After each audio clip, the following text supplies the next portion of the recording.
Agaseke k'amakuru mu karere ngapfunduriye muri Kongo Kinshasa. Inama y'Abepiskopi Gatolika muri Kongo Kinshasa Senko yamaganye ministre w'ubwikorezi Jean Pierre Bemba yishinje kugira umugambi wo kwica Perezida Tshisekedi. Mu kiganiro kuri Top Congo FM cyabaye ku itariki 9 Kamena, Bemba yatangaje ko Senko uriye muri uyu mugambi na Joseph Kabila wayoboye igihugu imyaka 18 yose na Moise Katumbi. Bemba yarateruye ati nashaka kuvuga ko nshinja Joseph Kabila, Moise Katumbi n'abayobozi ba Senko gukora ibikorwa bigamije guhungabanya ubutegetsi no gushaka kwica umukuru w'igihugu.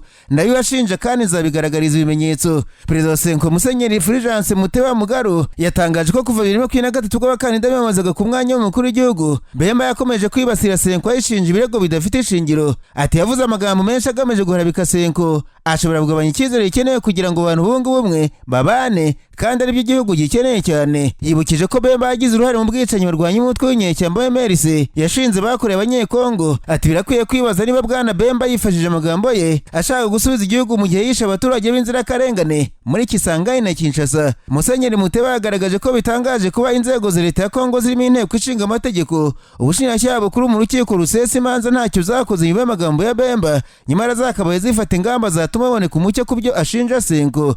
Ati biratangaje ko nta inzego za leta n'abaziyoboye bakoze n'uburemere amagambo ya Ministre Bemba afite nk'umushinjacyaha mukuru mu rukiko rusesa imanza n'inteko ishinga amategeko byari bikwiye gukurikirana iyi dosiye kugira ngo bishyire umucyo ku birego bitandukanye hanabeho ingaruka z'amategeko. Perezida Senko yasabye abakristo Gatolika gusengera Bemba kugira ngo umwuka w'amahoro umanukire agarika ibikorwa byo kwamamaza ubugizi bwa nabi mu gihugu. Hagati ariko kandi umuryango uharanira uburenganzira bwa muntu Human Rights Watch wagaragaje ko hangayikishijwe n'icyemezo cyo kubuza itangazamakuru gukurikirana ibikorwa by'uwahoze ari perezida wa Kongo Joseph Kabila Kabange n'ishyaka rye rya politiki PPRD nk'uko byatangajwe n'inama nkuru ishinzwe itangazamakuru mu gihugu SICASE. Umuryango mpuzamahanga uharanira uburenganzira bwa muntu vuga ko iki cyemezo gishobora kugira ingaruka mbi. Mu itangazo rigena abanyamakuru ryashyizwe ahagaragara kuwa gatatu, Human Rights Watch yemeza ko itangazamakuru rifite uburenganzira bwo gutangaza no kugaruka ko wahoze ari umukuru w'igihugu nk'uko abaturage nabo bafite uburenganzira bwo kujya impaka ku ruhare rwe muri iki gihe igihugu kirimo. Itangazo rya Human Rights Watch ritaba abategetsi ba Kongo bigeze kwihanganira kunengwa na rubanda kabone n'ubwo babaga batabikuye ku mutima.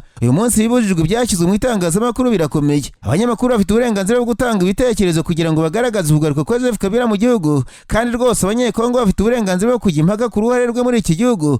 Abayobozi bagomba kumenya ko kubuza itangazamakuru gukora amakuru kuri Joseph Kabila bishoboka ko bizagira ingaruka bitandukanye n'uko byari byitezwe. N'ubundi buryo bwo gukururira abantu gushaka kumenya ibyo wahoze ari perezida ni ukubabuza kumva ibimuvugwaho. Itangazo rikomeza rigira riti Joseph Kabila Kabange yategetse Kongo mu gihe cy'imyaka 18 nyuma yo gusimbura Seruhande Desire Kabila wishwe muri 2001. Ubuyobozi bwa Kabila bwatumye hagerwa ku iterambere rigaragara ariko bisigo cyasha no guhonyura uburenganzira bwa muntu. Itangazo ryashyizwe ahagaragara niho ry'abanyamakuru muri Kongo kuwa gatanu ushize ryamaganye icyemezo cya SICASE cyo kubuza itangazamakuru gutanga amakuru ku bikorwa bya Kabila ubwo yari amaze hafi ukwezi ari Goma, aho yari yatangiye kugirana ibiganiro n'ingisho mu baturage, abanyamadini, abategetsi gakondo, abayobozi b'inyeshyamba bahanga n'abandi. Umuyobozi w'ubutumwa bw'amahoro bw'umuryango w'abibumbye muri Kongo Kinshasa MONUSCO akaba ni n'umwe w'umunyamabanga mukuru w'umuryango muri iki gihugu, Madame Bintou Keita yasuye umujyi wa Goma ku nshuro ya mbere kuva watangira kugenzurwa n'Joseph Bintou mu mpera za Mutarama uyu mwaka. MONUSCO yasobanuye ko Keita yagiranye ikiganiro n'abahagarariye Joseph Bintou kigamije kumenya uko umutekano uhagaze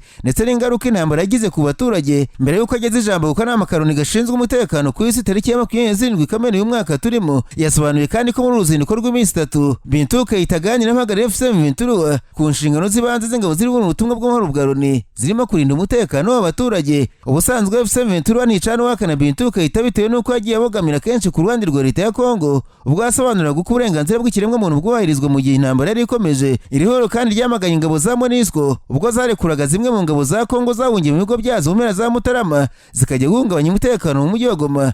Joseph Bintou asobanuye ko MONUSCO yari yaracumbikiye abasirikare ba Kongo bagera ku 2,000 ariko bagabanutse bakagera ku 2,200 mu buryo butumvikana. Abantu barirwa kuri 32 ariko kandi baguye umunuka w'ubwato bubiri bwari butwaye abagenzi barenga 100 bwarwamye mu kiyaga cya Tumba mu ntara ya Equateur muri Kongo Kinshasa. Itangazo ryasohowe n'imiryango iterera leta ikorera mu ntara ya Equateur rivuga ko ubwato bwavuye ku nkombe ya Bikoro ku gice cy'iburasirazuba bw'ikiyaga ku mugoroba kuwa gatatu butwaye abantu benshi cyane, bikanavuga ko ikirere kitari kimeze neza. Umwe wagize societe civile witwa Akuradia yavuze atabatangabuhamya bavuze ko abagenzi bari benshi cyane mu bwato. Reuters ntiyashoboye kwemeza ibijyanye bijyanye n'uko ikirere cyari kimeze cyangwa se amakuru ajyanye n'ubwinshi bw'abagenzi. Komiseri ku kibuga cya Bikoro Gabriel Ifuru Bongoromba yabwiye Reuters ko umuryango wari ugiye gushyingura wakodesheje ubwato ngo bujyane abantu muri uwo muhango ubuvana mu kigo kitemewe n'amategeko. Yamije ko umuhengeri utewe n'imvura nyinshi wari watumye ubwato bwombi burohama ndetse ibikorwa by'ubutabazi bikaba byari bigikomeje kuwa kane, nubwo ngo habayeho kubura ibikoresho by'ibanze nk'amakote arinda abantu kurohama cyangwa se life jacket n'ubwato bwo kwifashisha mu butabazi. Ati byabaye ngombwa ko dukoresha ubwato bwigenga ngo bufashe muri iki gikorwa, ariko rimwe na rimwe ntitubona na lisansi yagije ngo dukore neza iyi mirimo.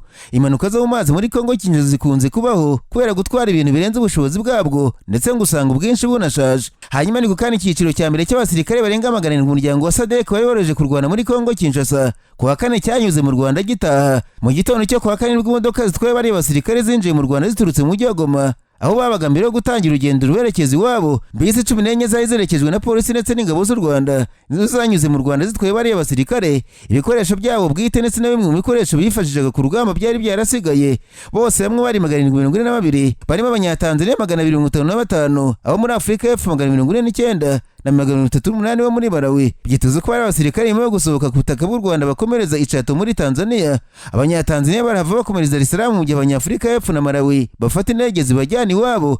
Igisirikare cya Afurika y'Epfo kuwa gatatu cyatangaje ko abasirikare bacyo bazakirwa na Ministre w'ingabo za kiriya gihugu ndetse n'abategetsi bakuru mu ngabo ku kibuga cy'indege kuwa gatanu saa 6 z'amanywa. SADC yari yatangiye gucyura ziriya ngabo nyuma y'uko ku itariki ya 29 Mata yari ihugiye mu gucyura ibikoresho byazo bya gisirikare birimo intwaro yanyuzaga ku butaka bw'u Rwanda. Mu mpera za 2023 nibwo uriya muryango wari wohereje ziriya ngabo mu burasirazuba bwa Kongo gufasha ku rugamba ingabo za kiriya gihugu zarimo mu ntambara n'umutwe wa M23. Icyemezo cyo gucyura ziriya ngabo cyakurikiye imirwanire ry'ingabo za Kongo ryarimo na SADC ryatsinzwemo n'uriya mutwe bikarangira uzambuye ibice bitandukanye birimo n'umujyi wa Goma. Nararanganisha amaso y'inyamakuru byandikirwa muri Kenya. Abanyamakuru bakiza amakaramu ku mpapuro barandika. Abanyakinya barakajwe n'urupfu rw'umusore witwa Albert Jwang wapfiriye muri kasho ya polisi bari mu myigaragambyo yo gusaba umuyobozi wungirije wa polisi Eliud Ragati kwegura.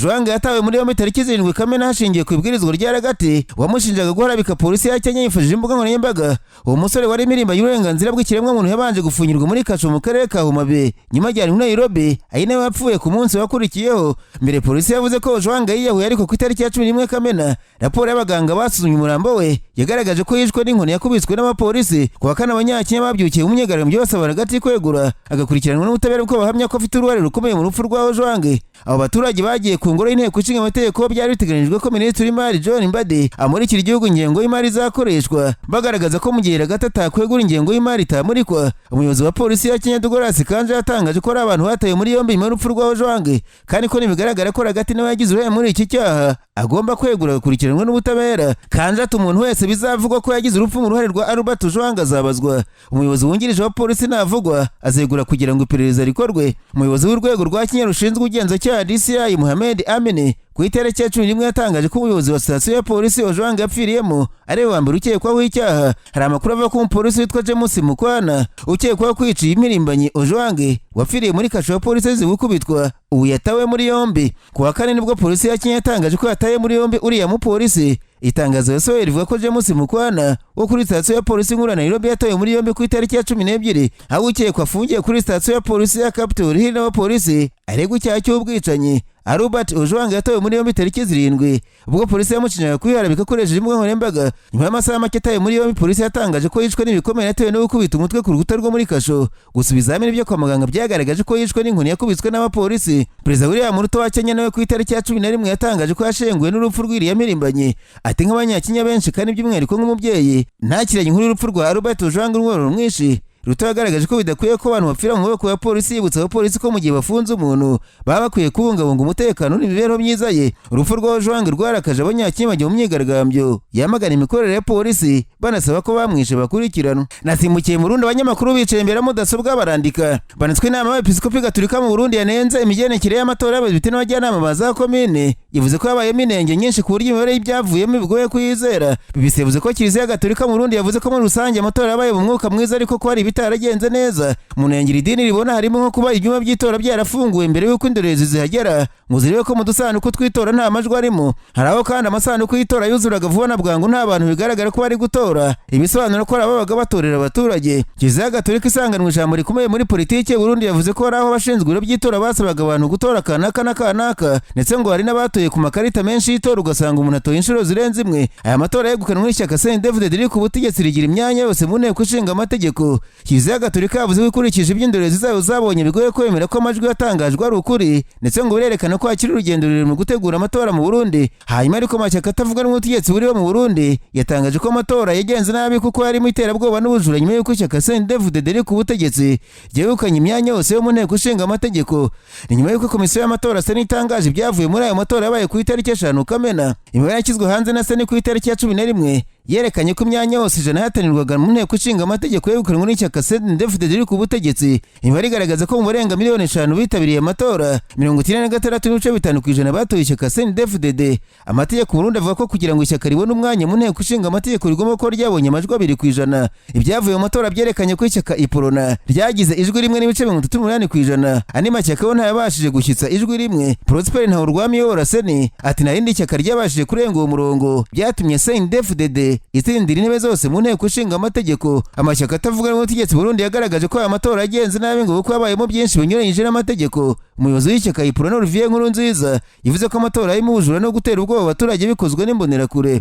Umuryango ushinzwe kubahiriza uburenganzira bwa muntu mu Burundi wavuze ko hari ibitaragenze neza mu matora ariko muri rusange yagenze neza mu makomine yose. Inteko ishinga amategeko y'u Burundi zabigizwe n'abadepite 111 kuko bazatorwa abandi 11 hashingiye ku yama ry'uburinganire bw'abagore n'abagabo ndetse n'ibigendanye n'amoko. Nkivuga kuri aya matora yo mu Burundi ariko niyo mugabo Jire uri mu bari biyamaje kujya mu nteko ishinga amategeko y'u Burundi yamaganye uko amatora mu iki gihugu yabaye muri ubu kwezi yagenze ashimangira ko yabayemo ubujura bw'amajwi. Niyo ngabo bitangaje mbere ko byavuye muri aya matora yabaye ku itariki 5 Kamena byatangajwe. Byerekana ko ishyaka CNDD-FDD riri ku butegetsi ryatsinze amatora y'abadepite kugira ijana ku ijana. Bivuze ko ishyaka ari ryo rigomba kuba ryo ryonyine mu nteko ishinga amategeko hongeyeho abatwa 3. Niyo ngabo mu kiganiro itangazamakuru ku wa gatatu nyuma y'uko komisiyo yigenga y'amatora imaze gutangaza ibyavuye mu matora yavuze ko n'ijwi rye yihaye yasanze ryaribwe rigahabwa CNDD-FDD. Ati twari tuzi ko dufite indwara zimwe na zimwe mu Burundi ariko hari izindi ndwara zigoye kurushaho zizanasaba imbaraga nyinshi kugira ngo Burundi dushobore kwigobotora ibihe turimo by'uko amatora ashobora kuba aho umuntu azi ko yatoye agasanga nta kintu gihari. Nkanjye aho natoye bampaye ubusa n'ijwi ryanjye nararibuze.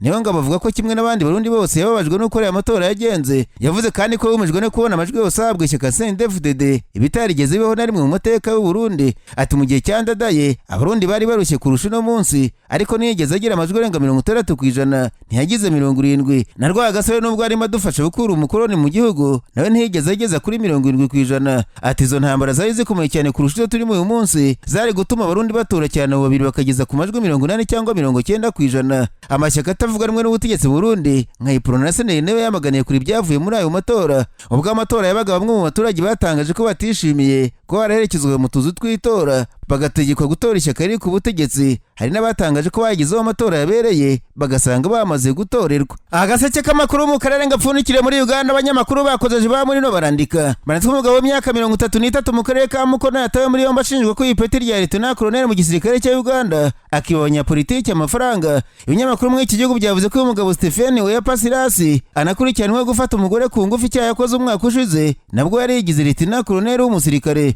Bwana Sirasi ngo yambaraga impuzankano y'igisirikare cya Uganda akiba abantu amafaranga ndetse ngo yari yazengereje abanyapolitiki mu karere ka Bukedeya akomoka perezida w'inteko ishinga amategeko baka amafaranga. Umuvugizi wa polisi ya Kampala yavuze ko uyu mugabo Stephen akimara gusambanya umugore umwaka ushize yawungiye mu karere ka Bukedeya. Inzara muri yita Lieutenant Colonel mu ngabo akagitekera abantu imitwe baka amafaranga. Muri Uganda hakunze kumvikana abantu benshi batabwa muri yombi bitira inzego z'umutekano bakajya mu bikorwa by'ubutekamutwe n'ubujura. Hari umugore w'umunya-Uganda uba muri Amerika uherutse gutangaza ko ariwe amafaranga n'abamubeshya ko bazamugeza kuri General Muzikeni Rugaba cyangwa se General Selimusare bagaha umugisha ubucuruzi bwe. Bamaze kumucucura asanga abagabo yahaga amafaranga batanaza abo bagabo bakomeye mu butegetsi bwa Uganda. Reka nsoze mabwira ko mu gitero gikomeye Israel yise Operation Rising Lion kuva mu rukera rwo kuwa gatanu yarashe ahantu hatandukanye mu murwa mukuru wa Iran ndetse no mu bigo by'iki gihugu bitunganya ingufu za kirimbuzi. Ministre w'intebe Benjamin Netanyahu wa Israel yatangaje ko ibitero byabo byakubise umutima wa gahunda yo kwiguza ingufu za kirimbuzi kandi bizafata iminsi myinshi ishoboka. Asobanura impamvu y'ibyo bitero, Netanyahu yavuze ko Iran iteye ikibazo kubaho kwa Israel. Umutegetsi w'ikirenga wa Iran Ayatollah Ali Khamenei yavuze ko Israel mu gukora iki gitero yiteguriye ubwayo akaga gakomeye izabona kandi nta kabuza. Arabia Saudite yamaganye igitero cya Israel kuri Iran ivuga ko ari uguhonyura amategeko mpuzamahanga, isaba umuryango mpuzamahanga guhagarika ku kanya ubwo bushotoranyi. Brigadier General F. Defrin, umuvugizi w'igisirikare cya Israel, yatangaje ko Iran yarashe drone hafi 100 zigana ku butaka bwa Israel, yavuze ko barimo kwitegura gushwanyaguza. Defrin yemeje ko umugaba mukuru w'ishami ry'ingabo za Iran rizwi nka Islamic Revolution Guard Corps hamwe n'umugaba w'ibikorwa by'ubutabazi mu ngabo bishwe mu bitero bya Israel. Ibi byari byatangajwe mbere n'igitangazamakuru cya leta muri Iran ko Major General Hossein Salami ukuriye IRGC yishwe. Israel yatangaje ibi bidasanzwe. Abasesenguzi bavuze ko umwuka wari mubi cyane muri iyi minsi hagati ya Iran na Israel, ariko ibitero bya gisirikare bitari byitezwe ku kanya. Perezida Donald Trump leta z'ubumwe za Amerika we yabwiye Fox News ko bari bamenye mbere by'iki gitero Israel yagabye nyuma gato ya saa 10 z'igitondo ku isaha Iran, ubwo ni nka saa 11 ku isaha Gitega na Kigali. Hatangiye kumvikana ibisasu mu murwa mukuru Tehran. Nyuma gato Ministeri y'ingabo ya Israel yahise itangaza ko irimo kurasa muri Iran kandi itangaza ibi bidasanzwe muri Israel, ivuga ko ibitero byo kwimura bya Iran byitezwe vuba bishoboka. Intabaza zirangiye mu murwa mukuru Tel Aviv kandi abantu boherezwa ubutumwa kuri telefone zabo ko bagomba kwitegura kujya mu bwihisho butekanye igihe icyo ari cyo cyose, nk'uko umunyamakuru wa BBC uriya bivuga. Indege z'intambara bivuga ko zirimo za F-35 za Israel nizo zatungwe Iran zitangira gusuka ibisasu mu bice bitandukanye by'iki gihugu no ku murwa mukuru Tehran. Umwe mu basirikare ba Israel yabwiye BBC ko Iran yari imaze kugera ku gikoresho cyo gukora bombe za kirimbuzi mu minsi gusa. Guhagurukwa no kugwa kw'indege zose ku kibuga kinini cya Tehran byahise bihagarikwa mu gihe n'ingendo zigana Tel Aviv nazo zajyanwa ahandi nk'uko bigaragazwa n'urubuga French Radar 24. Televiziyo ya leta ya Iran yatangaje ko ibitero bya Israel birimo kwibasira ibice bituye n'abaturage ndetse hari abamaze kwicwa n'ibyo bitero barimo n'abana. Umunyamakuru wa Brett Baer Fox News yatangaje ko bavuganye na perezida wa Amerika Donald Trump akamusubiramo ko Washington idafite uruhare muri ibyo bitero Israel irimo ikora. Fox News yavuze ko Trump yavuze ati Iran ntishobora kugira ibisasu kirimbuzi kandi twizeye gusubira ku meza y'ibiganiro, tuzareba. Hari abantu benshi mu butegetsi bwa Iran batazagaruka. Fox News yavuze ko Trump yongeye ko Amerika izafasha mu gutabara Israel mu gihe Iran yaba itangiye kwimura. Televiziyo ya Iran yatangaje ko icyicaro gikuru cy'ingabo za Iran mu murwa mukuru Tehran cyarashwe muri ibyo bitero bya Israel. Amakuru yavuze ko Major General Hossein Salami umugaba w'ishami rikomeye ry'igisirikare cya Iran rizwi nka Islamic Revolution Guard Corps yishwe muri icyo gitero. Hossein Salami birashoboka ko ari we muntu ukomeye cyane kugeza ubu wishwe n'ibi bitero. Ibitangazamakuru bitandukanye byavuze ko n'abandi bategetsi bapfuye. Salami niwe wari umugaba w'iriya shami ry'ingabo za Iran umwaka ushize ubwo icyo gihugu cyakoraga ibitero bya mbere bya gisirikare kuri Israel, aho Iran yohereje drone zirenga 300 kurasa muri Israel ndetse ikarasayo na za misile. Mu gihe umwuka wari mubi cyane muri iyi minsi, kuwa kane General Salami yari yavuze ko Iran yiteguye byuzuye ibintu byose bishoboka. Yari yavuze ati umwanzi atekereza ko yarwana na Iran nk'uko arwana n'abanyapalestine batabasha kwirengera kuko bagoswe na Israel. Twe tuzi intambara kandi dufite inararibonye. Ibitangazamakuru bitandukanye muri Iran ndetse na Al Jazeera biremeza ko General Major Mohammed Bagheri uri umugaba w'ingabo zirwanira ku butaka za Iran nawe yiciwe muri ibyo bitero bya Israel. Amakuru ava mu gisirikare cya Israel yavuze kandi ko ari abahanga muri siyansi ba Iran bapfuye muri ibyo bitero ku bigo bitunganya ingufu kirimbuzi za Iran. Freedom Abbas wahoze ari umukuru w'ikigo cya leta cy'ingufu kirimbuzi Atomic Energy Organization of Iran nawe yapfiriye muri ibyo bitero nk'uko bivugwa n'igitangazamakuru cya leta. Icyo kigo nicyo gishinzwe gahunda z'ingufu kirimbuzi za Iran. Muri 2010 Abbas yarokotse igitero cyari kigamije kumwica ku muhanda wa Tehran. Undi byemejwe ko yishwe muri ibyo bitero bya Israel ni Muhammad Mehdi Tehranchi, umukuru wa Islamic Azad University i Tehran. Amatangazo y'ingendo z'indege ku kibuga cy'indege gikuru muri Qatar arerekana ko atari ingendo zijya muri Iran gusa zihagaritswe ahubwo n'izijya mu gihugu cy'igituranyi cya Iraq zirimo guhagarikwa rumwe nyuma y'urundi. Iran yatangaje ko ifunze ikirere cyayo kubera ibitero bya Israel, gusa birasa naho kompanyi y'indege zirimo kwirinda ikirere cya Iraq kubera impungenge z'umutekano. Nubwo mu bihe bishize twagiye tubona ibitero byo kurasa no hagati na Israel, Iran yari itarabona igitero kingana gutya cya gisirikare ku butaka bwayo kuva mu gihe cy'intambara ya Iran na Iraq hari mu 1980.